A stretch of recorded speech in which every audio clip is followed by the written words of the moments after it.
Bonjour à très chers téléspectateurs de ERB Télévision, évangéliste Roger Baka Télévision sur TNT, sur BlueSat. Merci de nous suivre partout, et surtout à Brazzaville et dans les provinces de la République démocratique du Congo.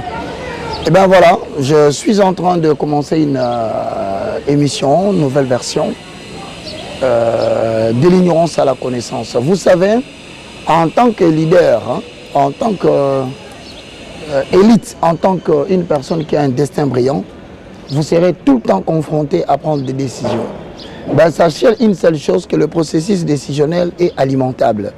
C'est-à-dire, pour prendre une bonne décision, vous devez suffisamment avoir une bonne information.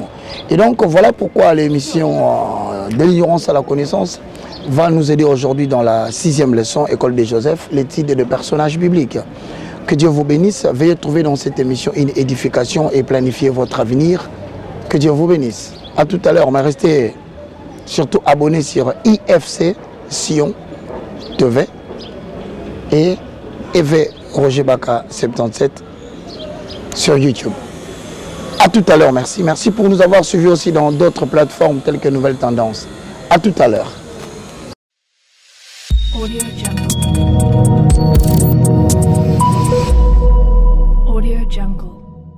Mesdames et messieurs, bonjour. Nous voici sur le plateau. Je venais de vous dire que tout à l'heure, nous commençons une nouvelle version de l'émission de l'ignorance à la connaissance. Mesdames et messieurs, sur ce plateau, je ne suis pas seul. J'ai décidé avec vous et avec une petite équipe, nous puissions pénétrer la vallée de l'inspiration afin de pouvoir parvenir à la parfaite connaissance de la parole de Dieu.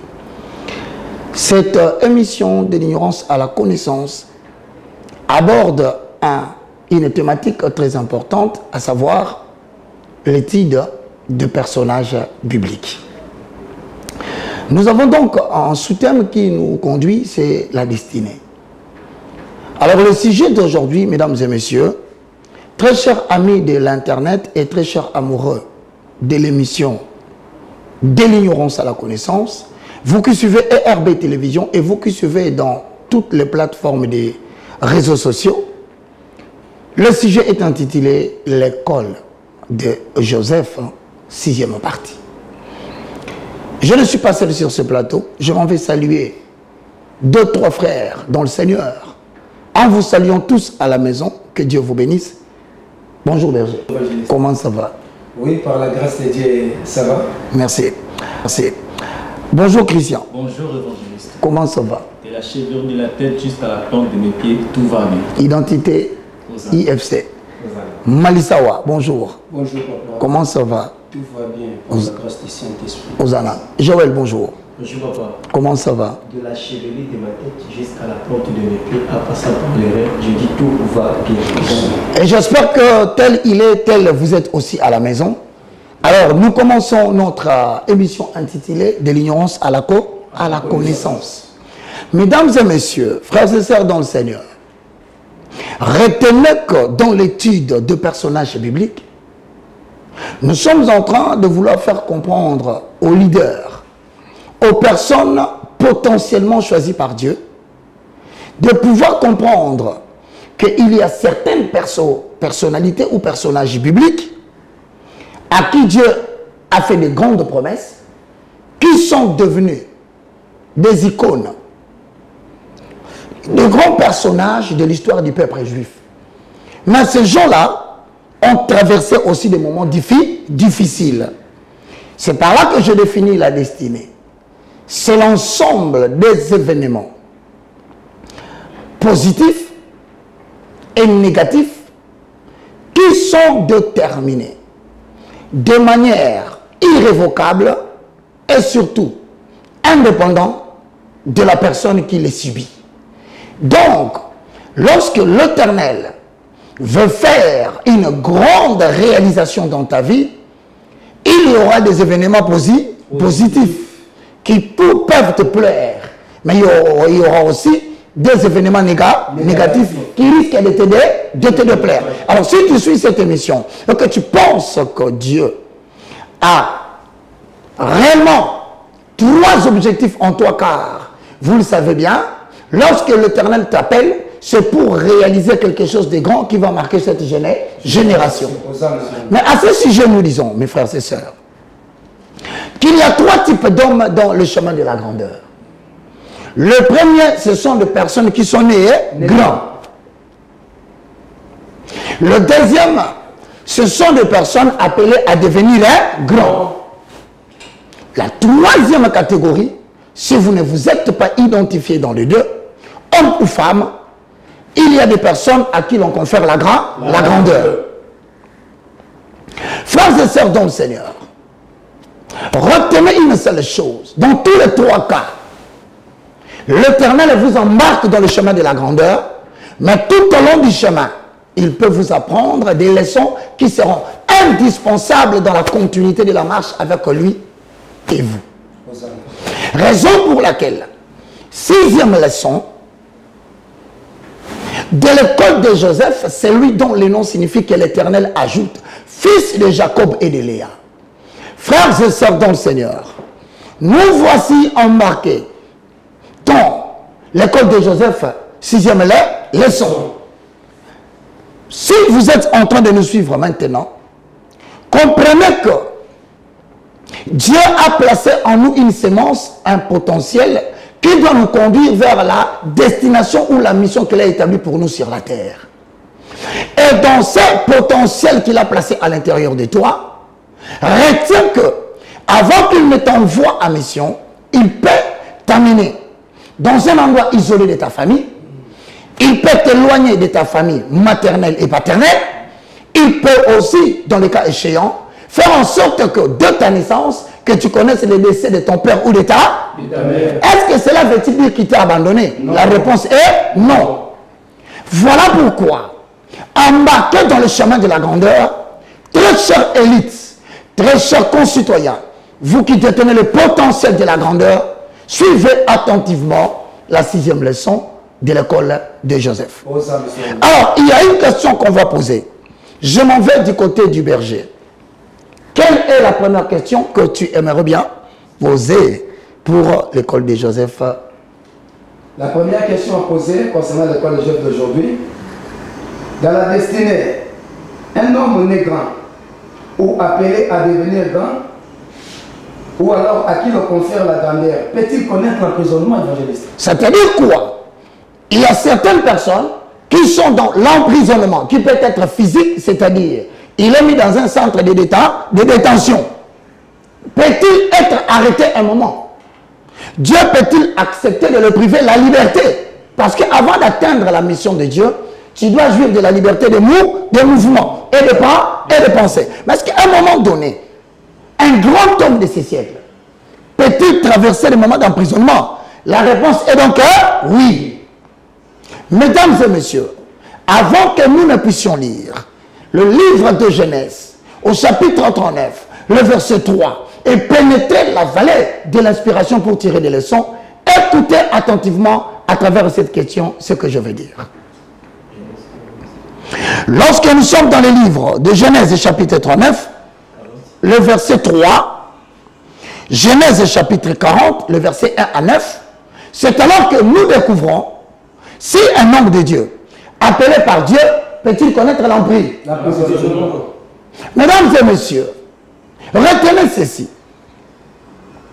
Lorsqu'un homme ou une femme ou un jeune garçon ambitieux décide de s'embarquer dans la grande journée de la grandeur, de la même façon, les opportunités qui vont le conduire vers la grandeur s'approchent de lui.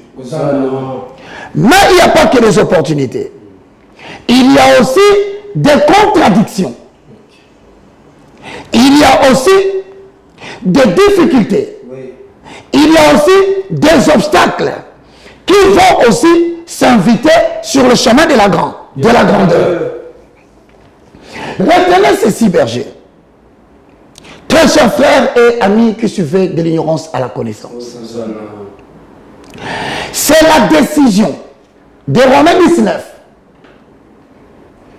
C'est-à-dire le jour où tu acceptes de retourner vers celui qui détient la clé de ta grandeur. En lui disant, je confesse de ma bouche le Seigneur Jésus. Je crois dans mon cœur que Dieu a ressuscité Jésus d'entre les morts. Là, tu viens de prendre une décision, mais cette décision-là a pour objectif principal de te placer dans la course de la grandeur. Mais tu n'as pas encore atteint la grandeur. Pour que tu te diriges vers la grandeur, tout en étant sur le chemin de la grandeur, il y a la détermination qui te prend pour t'amener à la destination. Je reprends. Accepter Jésus en tant que Seigneur et Sauveur ne te conduit pas à la finalité de la grandeur.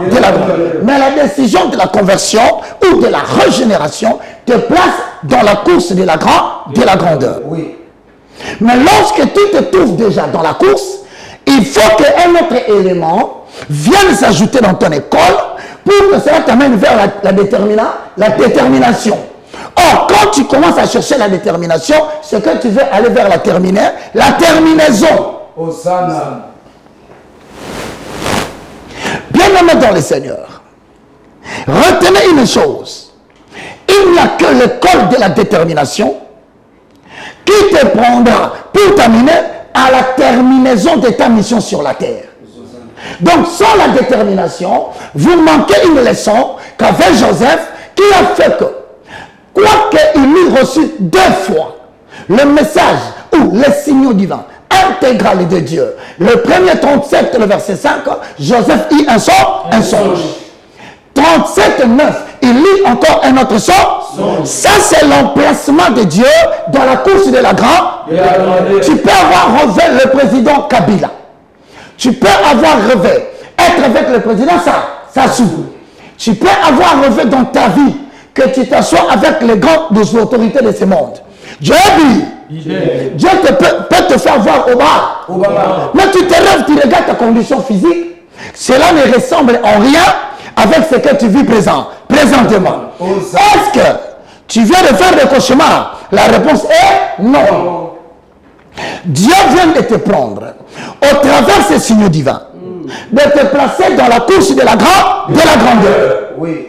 Si tu as reçu le ministère majoritairement connu, Ephésiens 4, 11 à 12, posons le fondement. Il a fait aux uns comme apôtres, prophètes, aux autres comme docteurs, aux autres comme évangélistes, aux autres comme pasteurs, pour le perfectionnement de ça. Une fois que tu as compris que Dieu t'a appelé au ministère de la parole, de la même façon, cela peut affecter l'atmosphère de tes perceptions spirituelles, à savoir les visions et les songes. Tu vas rêver. Tu es avec Roger Baka dans le champ de l'évangélisation. Il peut te montrer une icône du message de la parole. Tu es avec celui Kafou.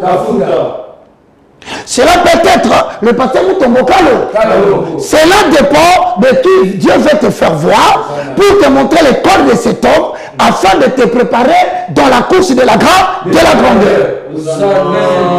Mais il y a de ceux-là, quand il rêve comme ça, il dort dans une maison de pauvreté. Il est complètement dans l'anonymat. Mais est-ce que la question se pose? Ces mêmes personnes peut-il se retrouver dans l'emprisonnement? La question est oui. Genèse, chapitre 40, le verset 1 à 3. Lisons. Genèse, chapitre 40, le verset 1 à 3. Posons l'effort. Le fondement. Avalons les rouleaux. Après ces choses, il arrivait que les chassons et les panessiers du roi d'Égypte offensèrent leur maître, le roi d'Égypte. Pharaon fit irriter contre ses 2 officiers, le chef des échassons et le chef des panessiers. Et il le fit mettre dans la maison du chef des gardes, dans la prison, dans le lieu où Joseph était enfermé. Ok. Lorsque vous lisez les Écritures, Joseph a déjà reçu la position que Dieu lui donne par rapport à sa situation terrestre. Par rapport à la condition de ses frères et de ses sœurs, Dieu vient de montrer à Joseph quelle est la position qu'il occupe spirituellement, qu'il doit dans les jours à venir occuper physiquement. La manière dont Dieu te voit peut être différente de la manière dont il te voit présentement. La position que Dieu peut attendre de toi dans le futur peut être le contraire de ce que tes parents te donnent ou même que ton encadreur te donne. Cela ne doit pas te décourager. Oui. La Bible dit qu'il arriva que Dieu, en tant que maître de temps et de circonstances, à chaque fois que Dieu donne une mission, il attire les circonstances, positives et négatives. Maintenant, ces circonstances vont te conduire pour te placer dans les conditions qui te permettront d'apprendre des grandes leçons des hommes élevés en dignité. De l'ignorance à la connaissance. Frères et sœurs dans le Seigneur, la Bible dit qu'il arriva un moment que l'Éternel a permis que les chansons du roi et le panetier, c'est-à-dire celui qui sert respectivement le pain au roi et celui qui sert la boisson au roi. Écoutez-moi très bien. Joseph est un garçon qui vient de nulle part. Lorsque Dieu te choisit, même lorsqu'il faut faire la prison, tu ne fais pas la prison selon ton identité physique, mais tu fais la prison selon ton identité spirituelle. Tu te retrouveras arrêté. Mais arrêté avec le grand de ces morts. Lorsque Joseph entre en prison, il n'est pas avec des gens qui ont la même identité que lui. Le voici tout de suite arrêté. Mais même dans l'arrestation, même dans l'emprisonnement, Joseph est toujours à côté des personnalités les plus élevées de l'Égypte. Je te regarde en face. Même si tu es en prison, tu étais arrêté avec qui? Très béni homme de Dieu. Ça veut dire autrement. Même l'emprisonnement reconnaîtra ton identité spirituelle. Même là où on va te placer en détention, tu entendras quelqu'un à côté de toi. Je suis le panetier du roi. Comprends par là que ce n'est pas l'emprisonnement, mais c'est un rappel pour te montrer ta destination. Gloire au Seigneur. Bien-aimé dans le Seigneur, il est arrêté, mais il a connu un moment difficile. Alors qu'il a vu dans son songe, dans 37 de Genèse 5, dans 37 de Genèse 9, 9e verset, 37e chapitre, la Bible dit cette fois-là, le soleil et la lune et les 11 étoiles se sont âgées. Mais maintenant qu'il entre en prison, vous sentez que la bassesse, la minimisation, la réduction en néant est en train de lui dire, même dans ton emprisonnement, nous ne sommes pas là. Voilà pourquoi tu es arrêté avec les chansons et les panetiers du roi. Est-ce qu'un homme né blanc, appelé à devenir blanc, à qui Dieu confère la grâce, peut-il se retrouver en prison? La réponse est donc oui. Mais mets-toi en tête, les gouverneurs seront avec toi là-bas. Mets-toi en tête que les directeurs seront là-bas. Plus tu es emprisonné avec les chansons, avec le panetier, cela veut dire tu te minimises physiquement. Tu te ridiculises toi-même physiquement. Tu crois que parce que tu n'as pas les habits, que tu n'as pas la provision bancaire, que tu ne représentes rien. Mais la prison viendra te donner la qualité de personne avec qui vous devez être en prison. Posons le fond. Avalons les roues. Bien aimé dans le Seigneur. Si tu suis cette émission, l'emprisonnement peut être un moment où Dieu t'a éloigné des gens qui te connaissent.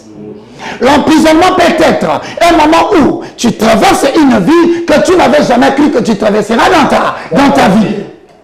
L'emprisonnement peut être l'effacement à telle enseigne que les gens qui comptaient sur toi, maintenant, tu deviens la personne qui compte sur eux.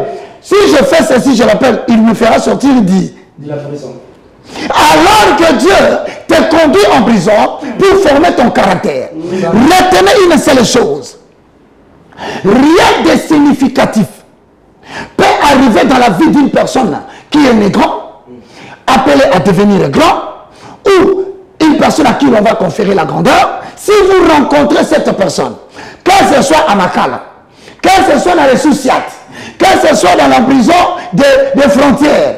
Mettez-vous dans votre tête que toutes les personnes, je répète, qui ont été choisies par Dieu pour arriver à la termination de la gloire et de la grandeur, ce sont des personnes qui, lorsqu'ils traversent des moments difficiles, ont des caractéristiques ci-après. Je cite.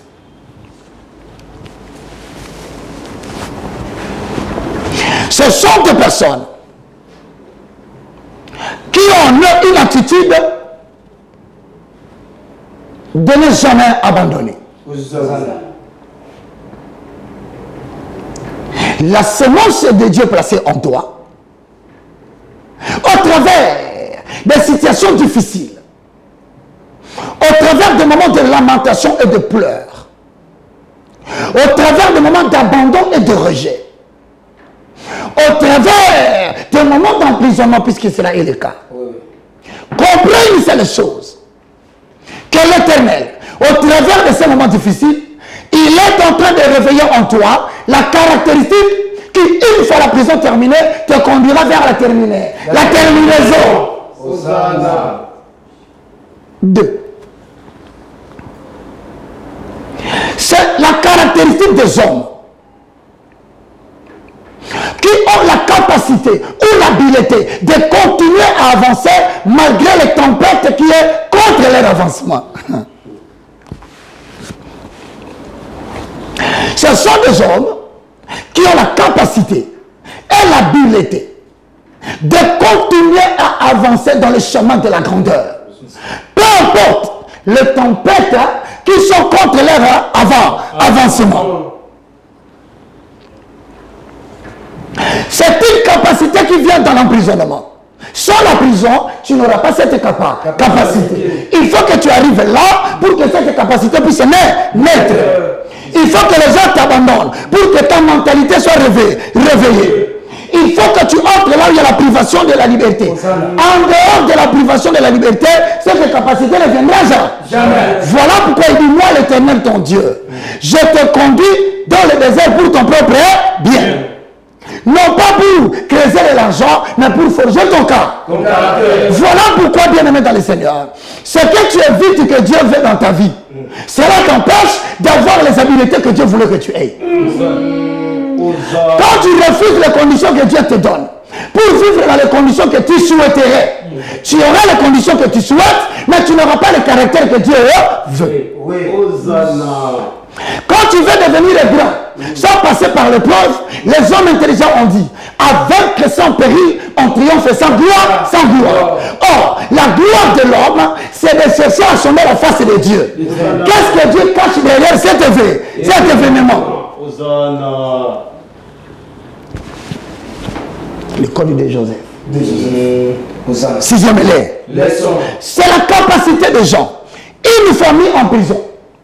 Une fois chrétien en prison. Cela n'est pas une prophétie, mais ce n'est qu'un enseignement. Une fois berger en prison. Cela veut dire, là en prison, il va rencontrer des personnalités spirituelles du monde invisible. Des gens qui ont un rôle à jouer dans sa destinée. Dans l'ensemble des événements qui vont venir. Dieu va placer des gens que tu vas rencontrer, après ils vont pas partir. Vous allez traverser les moments difficiles. Après, ils vont s'en aller. Ne t'attache pas à eux. L'objectif, c'était d'être avec eux comme des simples événements qui participent dans le chemin de la gloire. Ainsi, quand tu te sépares avec ces hommes, tu comprends une leçon, une autre faculté.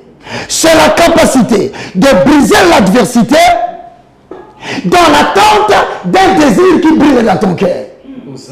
Je reprends. Lorsque tu rencontres ces personnes au moment de temps difficile, des moments difficiles, des moments de pluie, tu n'as rien à manger. Qui va te venir en aide? Tout le monde a oublié là où tu te trouves. Mets-toi en tête qu'au milieu de ces circonstances négatives qui sont appelées destinées, Dieu va placer à côté de toi des hommes. Ces hommes sont là pour te rencontrer seulement pendant les moments difficiles. Et Dieu, à partir de cet homme, il t'apprend un caractère. C'est-à-dire, il te montre que ces gens que tu vois ici, ce sont les extensions du du roi. Ils sont habitués à s'asseoir avec le roi. Ce sont les paniers du roi. Ils sont obligés de s'asseoir avec le roi. Habitués à la gloire. Aujourd'hui, ils sont dans l'ignominie. L'ignominie. Dans la prison. Toi aussi, apprends que dans les jours à venir, je peux te prendre de la gloire où je t'ai mis. Pour te faire redescendre en bas. Mais je ne te fais pas descendre pour te tuer. Je te permets de tirer des leçons avec ces gens qui sont tués. Qui sont là dans la prison. Voilà pourquoi, lorsque tu te mets avec ces gens-là, tu comprends quelque chose dans leur caractère. Ils ont la capacité de briser l'adversité pour susciter en eux-mêmes la réalisation des désirs qu'ils attendent. Voilà pourquoi je dirais que ces mêmes gens détiennent dans la prison, pendant qu'ils souffrent, l'arme efficace qui peut facilement briser toute résistance t'empêcha de matérialiser le but pour lequel tu as été introduit dans les... Donc, à la question du berger, est-ce qu'une femme, un homme, qui nous suit à la maison, qui certainement est en train de pleurer, lorsqu'il entend ce message, il s'identifie dans la situation. Question c'était, est-ce qu'un homme est né grand, appelé à devenir grand, ou à qui l'on confère la grâce, peut-il faire la prison? La réponse est donc oui. Si on demande le fondement, nous disons Genèse chapitre 49, le verset 1 à 3. Deuxième question. La deuxième question, pourquoi cet emprisonnement? La réponse est simple. Pourquoi Dieu peut-il prendre quelqu'un à qui il a fait une belle promesse? Je rendrai ton nom grand. Je ferai de toi l'homme politique le plus connu de la République ou du monde entier. Je ferai de toi le plus grand messager de la bonne nouvelle. Je ferai de toi la femme qui va réveiller l'évangile en République démocratique du Congo et en Afrique. Mais mi-chemin, Dieu permet que cette personne entre en prison. Qu'est-ce que cela veut-il dire? Qu'est-ce que Dieu poursuit? La prison, c'est le lieu idéal, par excellence, où les personnalités du monde spirituel invisible se rencontrent. Hosanna. Cette émission ne prendrait que 40 minutes. Veuillez noter ce que j'ai dit. La prison, c'est l'endroit idéal pour les personnes qui sont négres, à qui Dieu va conférer la grandeur, et les personnes qui sont appelées à devenir grands. C'est l'endroit idéal où les personnalités du monde spirituel invisible se rencontrent. Et lorsqu'ils se rencontrent, c'est afin que Dieu puisse se réveiller dans celui qui s'ignore, qu'il est grand. Les caractéristiques ici après. Si tu comprends les leçons que Dieu va donner dans la souffrance, dans l'isolement, dans les moments où tu es dans l'anonymat, oublié de tes frères, Moïse aussi a traversé ce moment de bruit.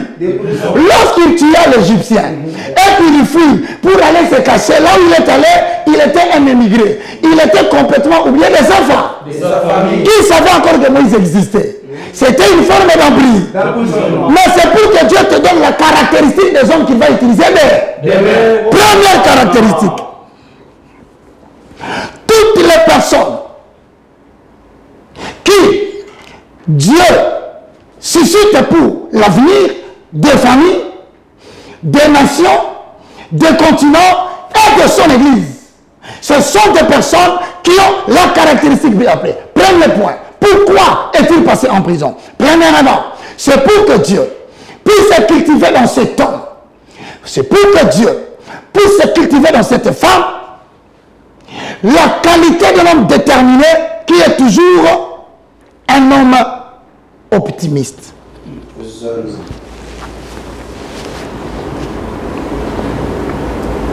Cela veut dire quoi? Si tu vois un homme déterminé, vous allez remarquer certainement en lui que c'est un homme, quelles que soient les situations difficiles, il voit dans la difficulté des perspectives toujours positives. Voilà pourquoi David posa la question: que donnera-t-on à celui qui fera tomber Goliath? Alors que Goliath insulte l'armée de l'Éternel. Saül vient de s'écarter. L'armée vient de s'écarter.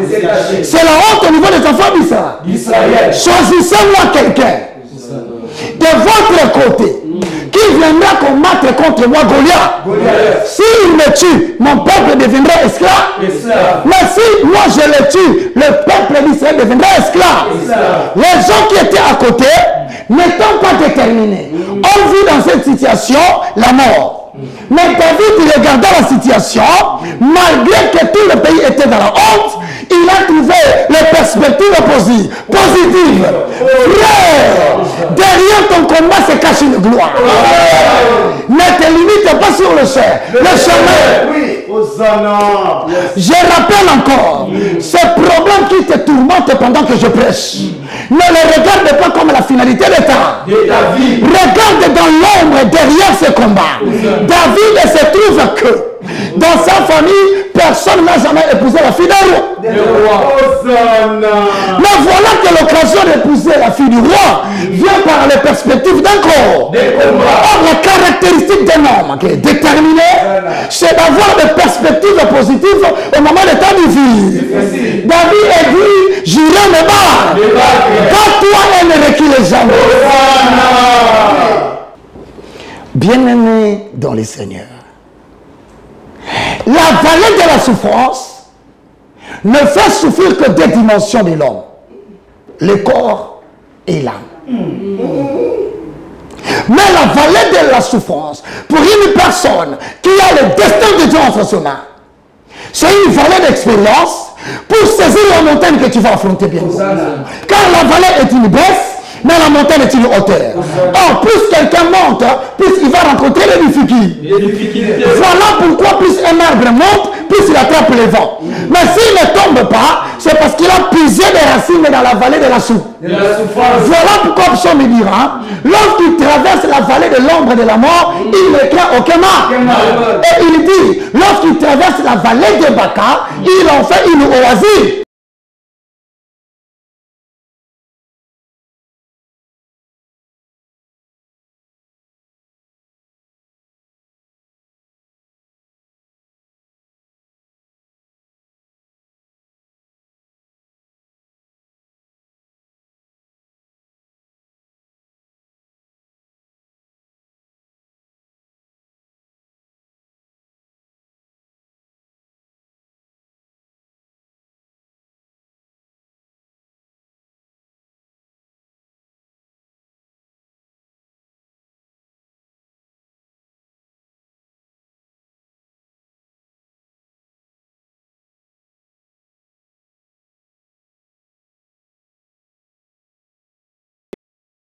Comme ça, tu n'as rien vu. La préparation de Dieu pour le chemin de la grandeur exige beaucoup d'expérience. Voilà pourquoi je vous enseigne et je dis, plus grande est la mission que tu dois exécuter, plus long sera le chemin de la formation. Joseph n'est pas devenu le vizir. Joseph n'est pas devenu la personne qui prend la décision après le roi dans la facilité. À titre de rappel, retenez qu'il a fallu 2 décennies pour que Dieu puisse former le caractère des gens. Ce qui fait exactement 20 ans. La question que je te pose lorsque je te regarde. Tu as pris combien de temps?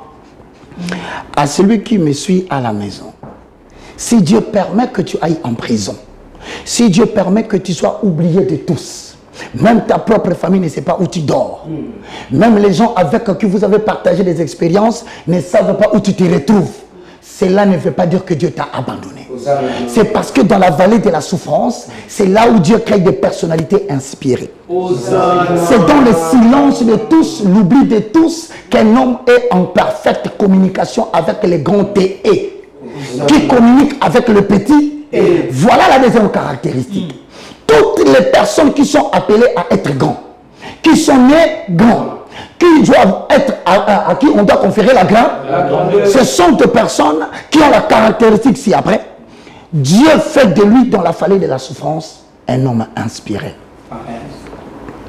La détermination dans la souffrance attire l'inspiration. Retenez une seule chose, mon frère. Beaucoup de gens ne sont pas inspirés parce qu'ils ont refusé de traverser les moments difficiles que Dieu avait provoqués dans leur vie. La détermination est la qualité la plus importante. Et je le dis à celui qui est fatigué, à une personne abattue à la maison. La détermination. Ne dites pas, si j'ai un vrai Dieu, pourquoi je souffre? Je souffre. Si j'ai un Dieu grand, pourquoi je traverse des moments difficiles? Si j'ai un grand Dieu, pourquoi je suis fondu dans l'anonymat? Je répète, accepter Jésus en tant que Seigneur et Sauveur, recevoir en songe ou en vision une position que tu dois occuper n'a qu'un seul objectif, c'est de te placer dans la course de la grandeur. Une fois dans la course, tu as besoin des éléments, des leçons, des gens qui sont devenus grands. Et parmi ces éléments-là, c'est la détermination, la capacité d'avancer malgré l'adversité. Voilà que tu es né dans une famille, une fois qu'il y a un obstacle, tu abandonnes. Une fois qu'il y a un petit problème, tu pleures et tu laisses. Tu as toujours laissé de merveilleuses galeries de gloire parce que tu n'es jamais arrivé au fond de la vallée. Je t'exhorte, reçois la détermination. Tu seras quelqu'un qui verra des perspectives positives dans des moments difficiles.